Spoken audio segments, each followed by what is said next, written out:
एक बड़ी update Britain के F-35 फाइटर जेट को लेकर है, जो कि भारत से उड़ने का नाम ही नहीं ले रहा और ब्रिटिश गवर्नमेंट पे अब एक बोझ बनता जा रहा है। एक ऐसा बोझ जिसे जल्द सुलझाया नहीं गया तो ये ब्रिटेन अमेरिका दोनों की नाक कटवा देगा। दरअसल आप सभी जानते हैं कि दुनिया का सबसे एडवांस फाइटर जेट यानी F-35 भी इस समय केरल के त्रिवेंद्रम एयरपोर्ट पर पार्क है।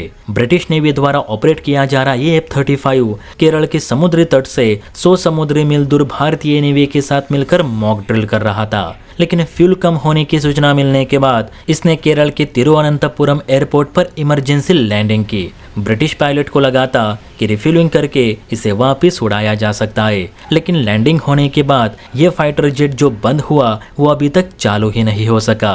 इस विमान ने 14 जून को अपने कैरियर यानी प्रिंस ऑफ वेल्स से टेक ऑफ किया था। उसके बाद यह अभी तक उड़ान ही नहीं भर पाया। बीते 13 दिनों से यह भारत की जमीन पर ही लैंडेड है। शुरुआत में भारत सरकार ने इस विमान को खुले में रखने के बजाय वीआईपी पार्किंग में रखने की ऑफर दी थी, लेकिन ब्रिटिश नेवी ने उसे नकार दी क्योंकि ब्रिटेन को डर है कि इस विमान का डेटा चोरी हो सकता है। इसीलिए ब्रिटेन ने जहां ये जेट लैंड हुआ वहीं पर इसे रखने का फैसला किया। शुरू के 2 दिन में भारत सरकार ने इस पर कुछ नहीं कहा, ना ही इस पर कोई चार्जेस लगाए, लेकिन अब खबरें उठने लगी है कि केरल के एयरपोर्ट अथॉरिटी इस सुपर जेट के 13 दिन की पार्किंग का बिल तैयार कर रही है। बताया जा रहा है कि ब्रिटिश रॉयल नेवी का ये जंगी जहाज बीते 13 दिनों से वीआईपी बे में खड़ा है और इस फाइटर जेट की पार्किंग के लिए केरल एयरपोर्ट अथॉरिटी हर दिन करीब 26,000 से 50,000 रुपयों का तक चार्ज कर रही है। हालांकि ये आम पैसेंजर विमानों की तरह नहीं है, इसीलिए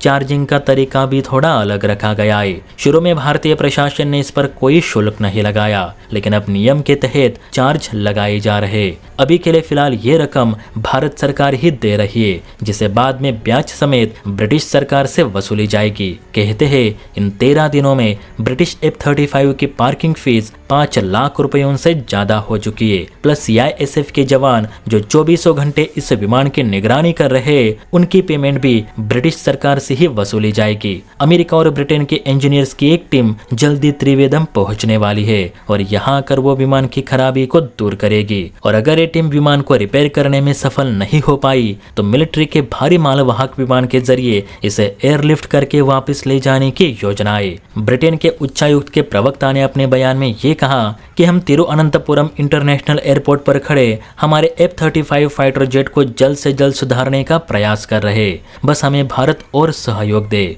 बताया तो ये भी जा रहा है कि भारत ने शुरुआत में जो ऑफर ब्रिटेन को दी थी उसी पर पुनर्विचार करते हुए अब ब्रिटिश नेवी ने अपने F-35 जेट को वीआईपी हैंगर में ले जाने की अनुमति दे दी है।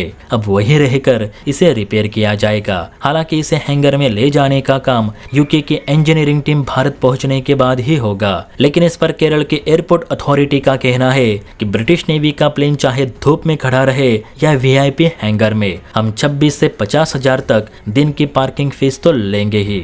अब देखते हैं कि दुनिया की बेस्ट किलिंग मशीन कही जाने वाला ये फाइटर जेट रिपेयर हो पाता है या नहीं, या फिर इसे एयरलिफ्ट कराने की बारी आती है।